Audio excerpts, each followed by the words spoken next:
Remarkable comeback on a day the Dow was in free fall. We'll see. In the meantime, the stocks globally drop and the Tea Party pops. Well, the market is tanking as the government keeps spending. So exactly what Tea Partiers are fighting. Will it mean support for the movement then keeps gaining as those markets keep dropping? Tea Party protester, founder of the new website, libertycentral.org, Ginni Thomas joining me now as government spending worries go global. Is this a sign Tea Partiers are looking good? Ginni, what do you think? I am so glad to be with you. I think you ask really good questions. I don't know why more journalists don't ask what you're asking in the context of this environment, Neil. So thanks for having me. No, it's very good to have you. But do you think there is a connection that the more angst we see globally, the more enthusiasm for Tea Partiers, at least domestically?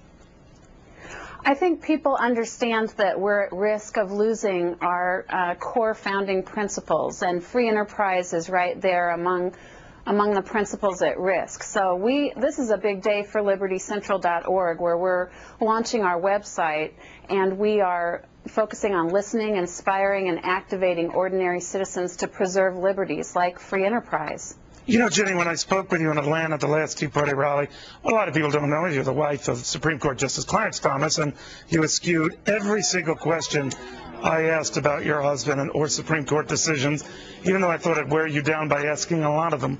But is he copacetic with what you're doing?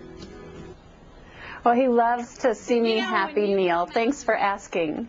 Okay, that's, again, my idea of going nowhere fast on that issue. But basically, as you said, you're free to pursue the things that mean a great deal to you as long as there's no conflict.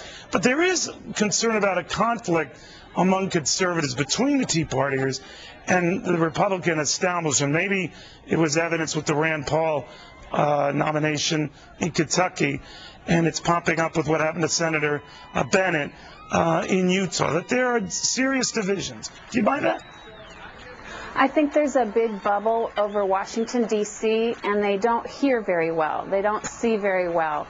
And I think any of us who are getting close to the new citizen activists who are coming out, I do call them the political first responders, and they're seeing more at risk than Washington elites are seeing on both sides of the aisle. So I think there's a lot of work to be done, and the citizens are rising up, and we need their help. You know, as soon as you make it big, as you know, Ginni, then they start saying, geez, these guys are pretty big now.